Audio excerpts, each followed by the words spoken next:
request for him.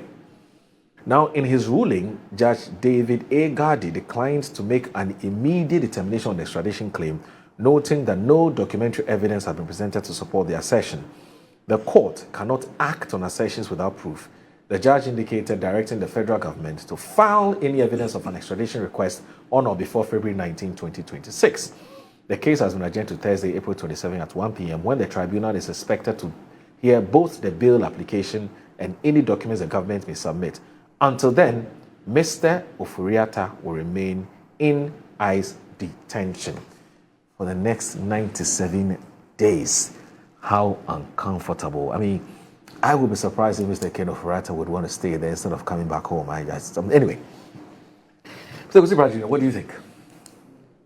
Well, I mean, there's no doubt at all that the hearing yesterday had nothing to do with the extradition request from the government of Ghana. Right. My information is that he went to the U.S. with a visa, which has been revoked. So it's not even a question of him overstaying his visa. The visa has been revoked. And ICE picked him up, in order to deport him. Now, he has gone to court asking for bail before the determination of the substantive matter before the courts, So that is what we are saying.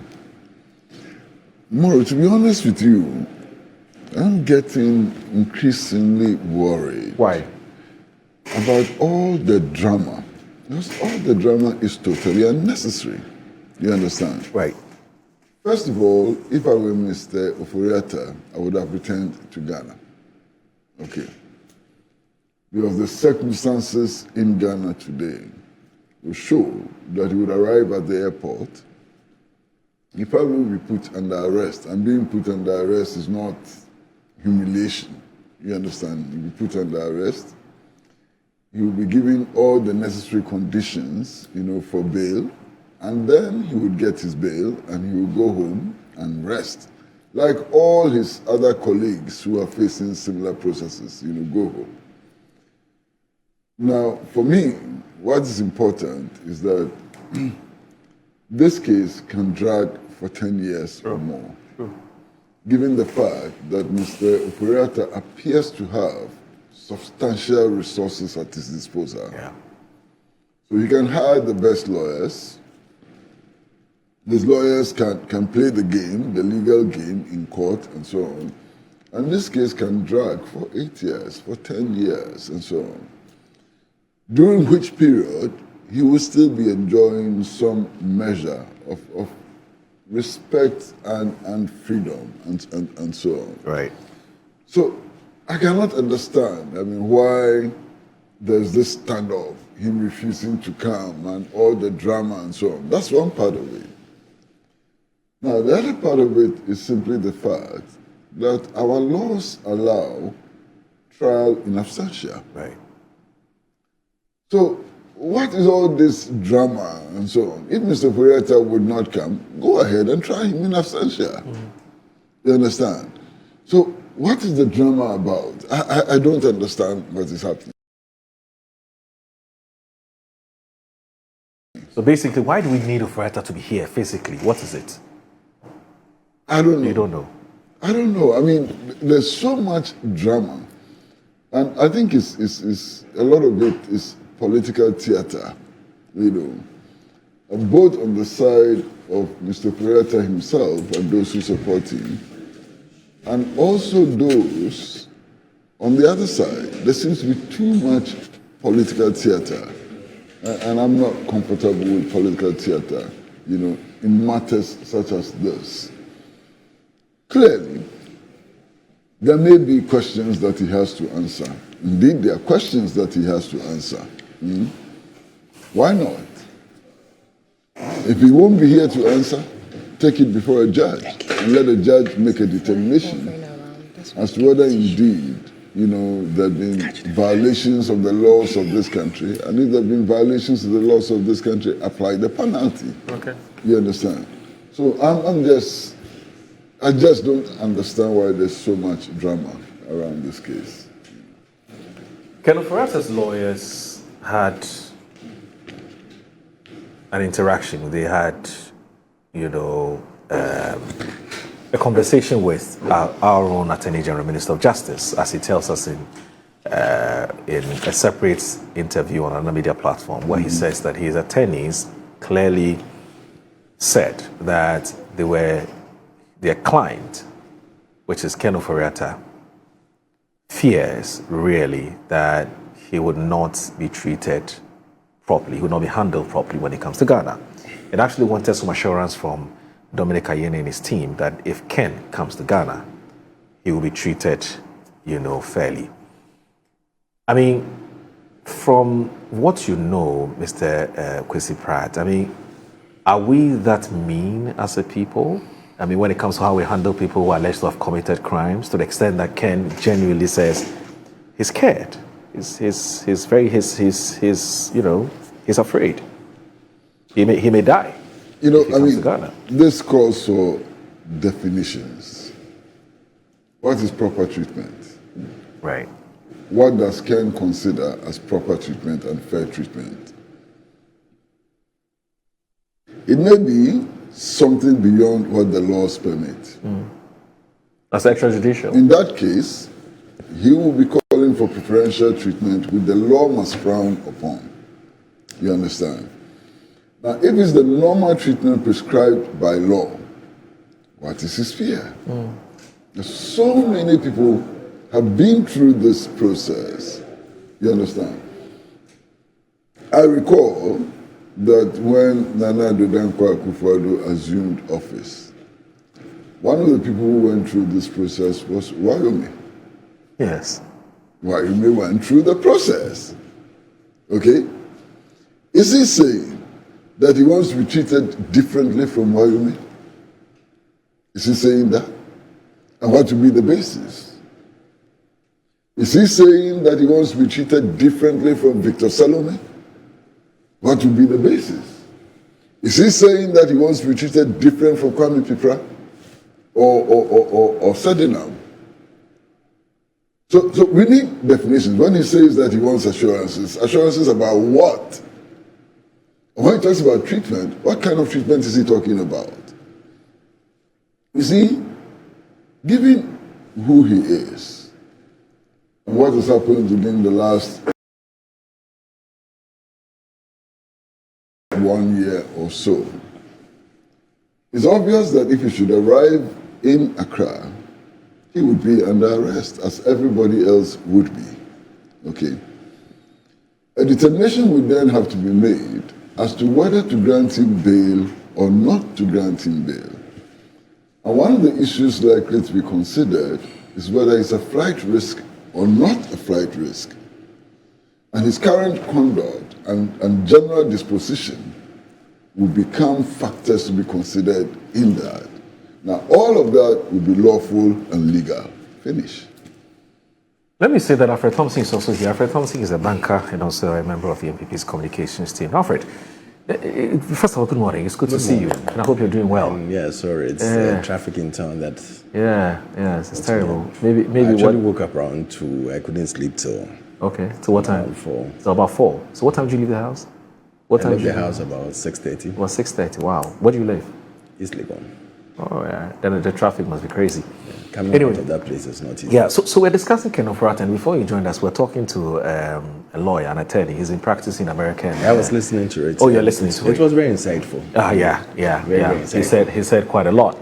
Now the thing about it is this. First of all, I'll ask you to tell me what your general thoughts are. But there are people who are saying that, look, first of all, we've seen a situation where one of your own, a former finance minister, but the NPP is not really putting up any, as we've seen, I mean, whether rightly or wrongly, any strong defense. You're not coming to his support. I mean, you talk to many of your people, it's like, well, he's on his own. It's a law. Allow the law to take its course. That's one. Two, won't the NPP or won't elements within the NPP encourage Ken Ofori Atta to come to Ghana and say, look, the more you're staying there, the more you're giving the party a bad name. You're making it look like you're a criminal. You're not a criminal. We believe in you. Come and face, the justice system. And then when you're freed, it helps us. Because if you run away, the NDC will use it against us. I mean, how do you respond to these two questions whilst you even so after telling us what your general thoughts about what happened in court yesterday, about what happened in court yesterday? So and then the subsequent questions. My general thoughts, and good morning to everyone, to Kwesi. I haven't seen him in a long while. In a while, yeah. When I'm coming, he's always traveling or something, so I don't get him around.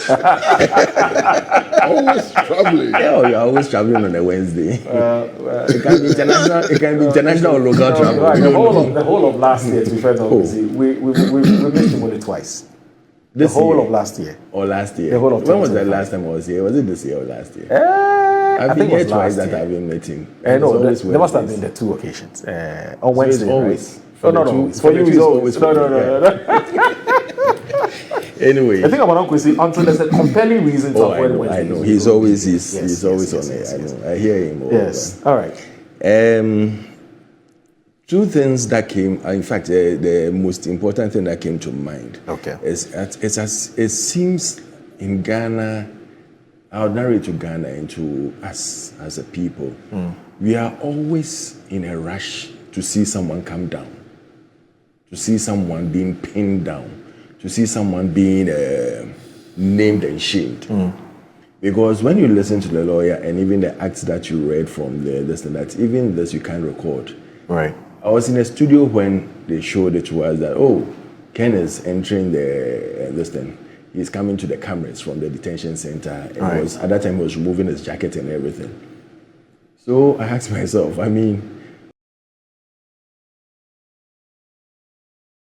we've already started recording this. And we don't even check the laws of other countries before doing certain things. It's not right. Okay. You know, we are wronging something because we are in a rush to show off that, we are the first to show Ken being pinned down or to show that Ken is.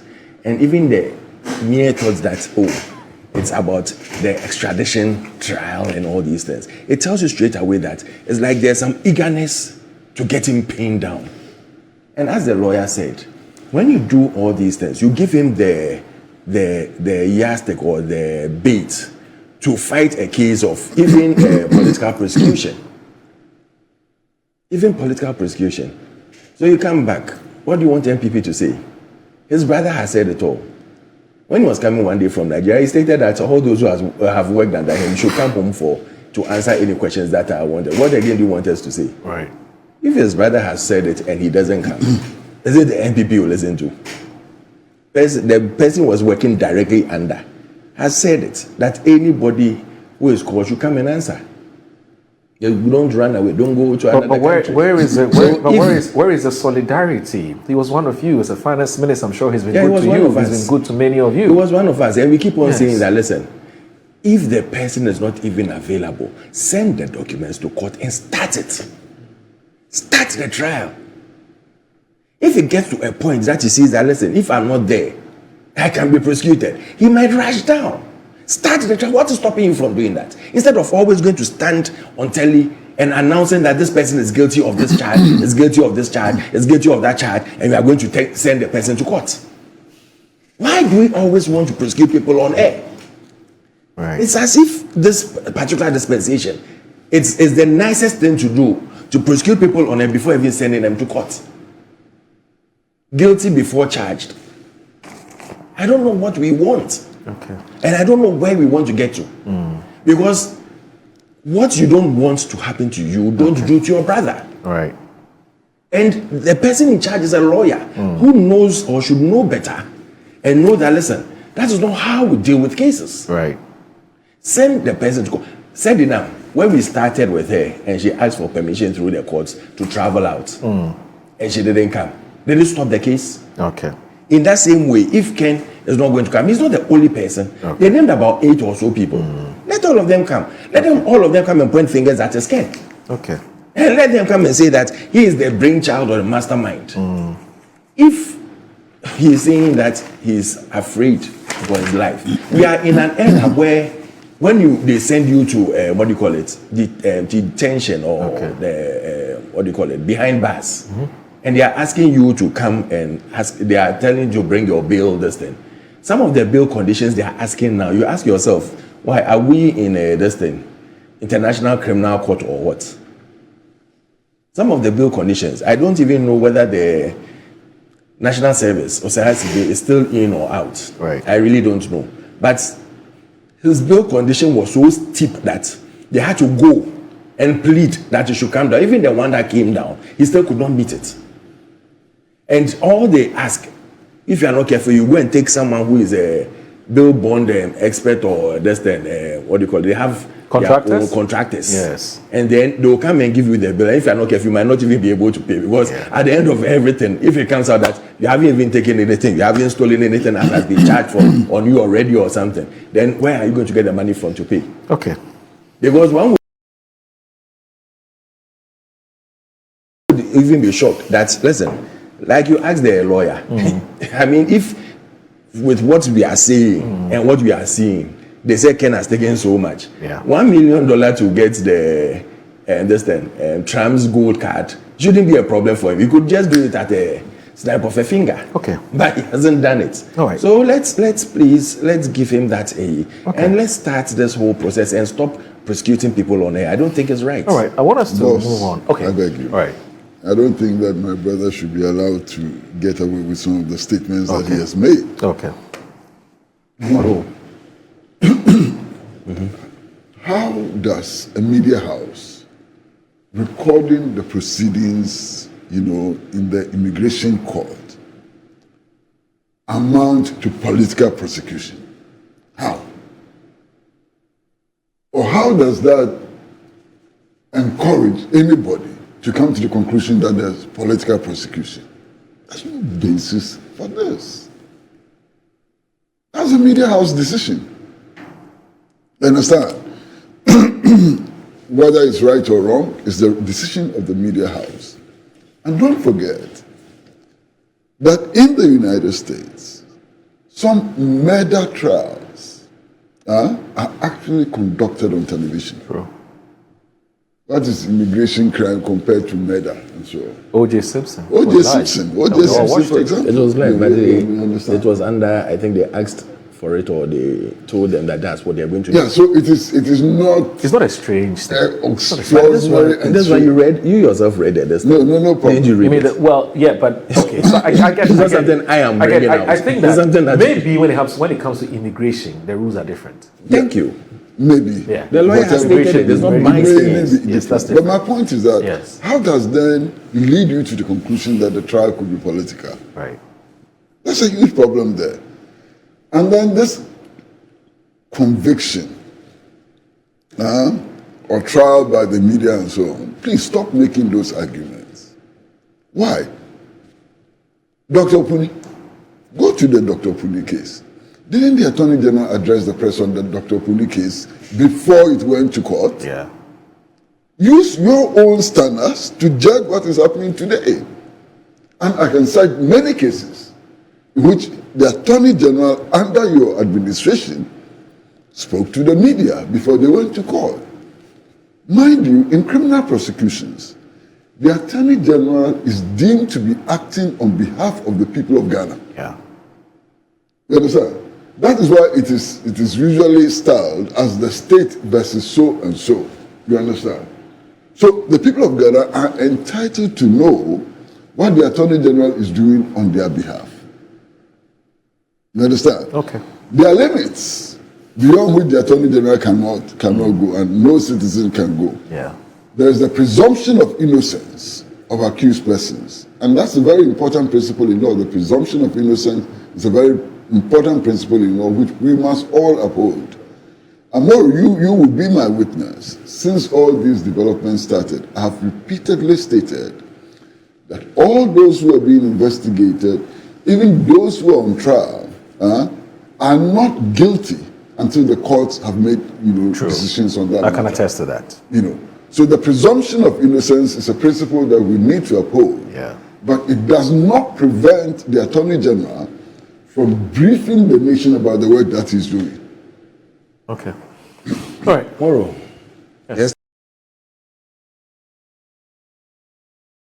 Just a quick lesson to rebuttal, yeah? Because what I said is quite similar to what he's saying.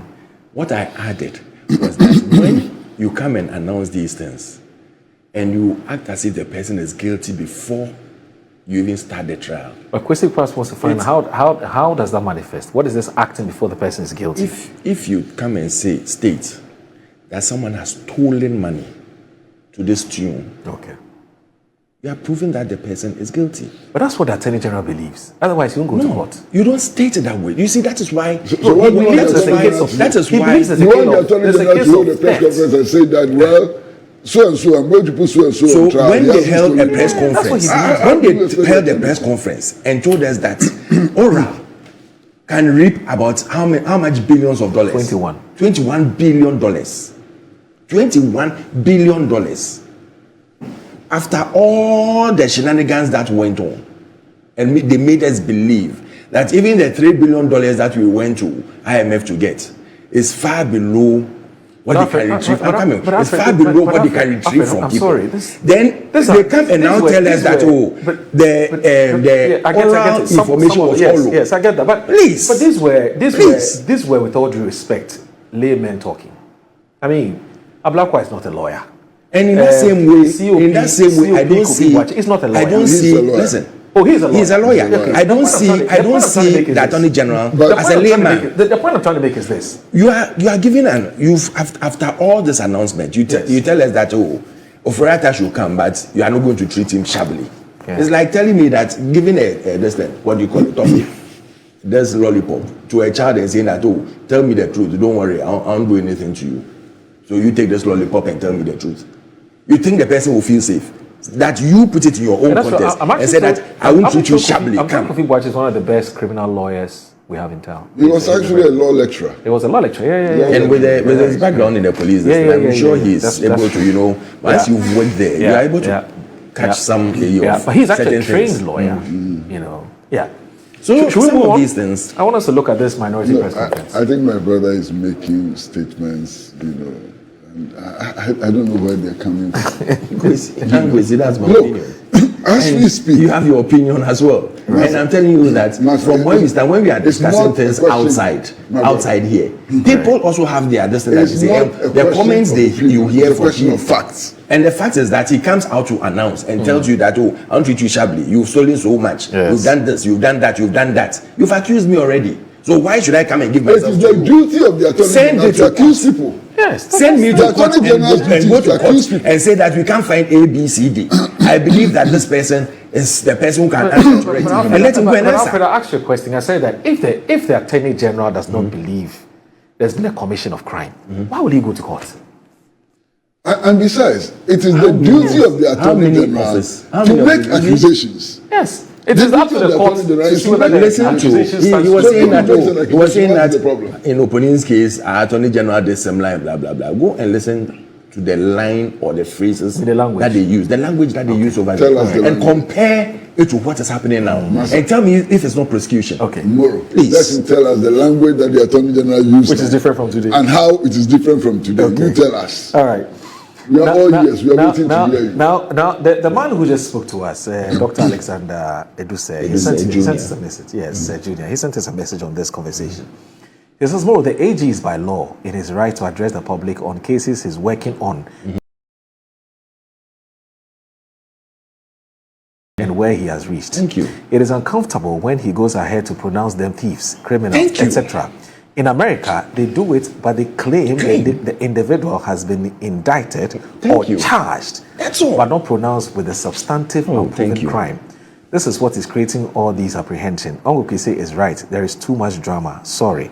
Now, it says, let's announce facts and not innuendos, because sometimes the things they say do not show up in the complaint. All right, Alex, thanks. Alex has a problem too. Okay. No.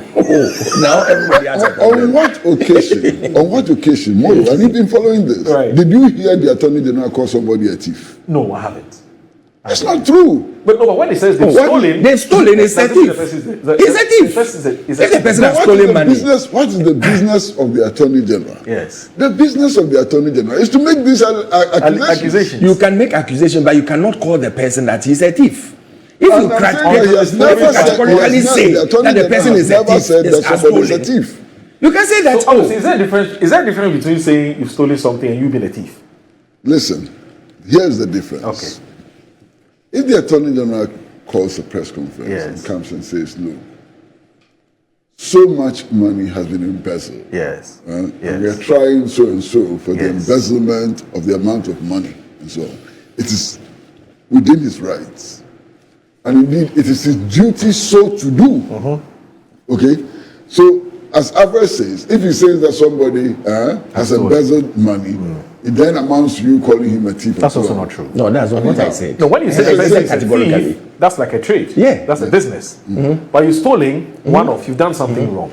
Okay, so I think the two are not the same. They are not the same. My He's never brother. said he's a thief. He My said he's brother, stolen. he said he's stolen. Yes, but that's and if you he's a tell thief. someone has stolen something, No, what you that's say, saying it's that- just like, no, Alfred, if I say you've lied, it doesn't mean you're lying. I think Alfred, You see, Alfred listen, expects the Attorney General to call a press conference Angwezi. and to say that, Angwezi, look, you can't this assume for institution- me. I'm You not can't assuming assume. for You're you. assuming for me. You No, can say that I am not. you think Would you I please want allow me that to make way. the point? He wants the Attorney General to call a press conference and say that, look, we've done investigations, we found out so much money is missing, and these were the officers responsible. I'm taking them to court, but they may be innocent. You expect the Attorney General to come and do that? What ridiculous position is that? You see, he's making a caricature out of this whole thing. And the same thing is what the Attorney General is doing. He's making a caricature out of this whole thing. And then when you finish, you come and tell us that we shouldn't do drama over this. No. You know what? Is that what we expect? The only point I want to make. All I'm saying, and I'll state it over and over again. Right. You can come and say that, oh, we've done investigations into case A, B, C, D. Okay. We are sending it to court. All right. These are the people involved. They should come and answer to it. Okay. But don't come and sit here and do as if the Attorney General is so smart and is so good that all of us are stupid because we are from the opposite So side. let's move on and talk about some other issue which also bothers. This calls for a bothers on. This calls for a rebuttal. A rebuttal. Alfred knows. Oh, okay. Why? I'm not saying that I'm evaluating what you are saying because you come from any side. You are doing that. No. You are doing that. I'm using common sense and logic Okay. to make So deductions. it means that we are not using common sense. It does nothing Or to we are do- not using logic. No. You are who? Even the lawyer has stated that, listen, you cannot Yes, go sir. and use certain words I on am people engaged in discussions. in the open air. Master, You please, cannot. I beg you. I'm engaged in discussions with you on this panel. And you are asking me whether I'm referring to you in the plural. Who else is it? It's you. Why? What you are saying? Are you saying it on behalf of any other person? If you are saying this on behalf of any other person, say so. Thanks for watching. Like and share the video. You can also drop your comment. Please don't forget to subscribe. Click on the bell to turn on the notification.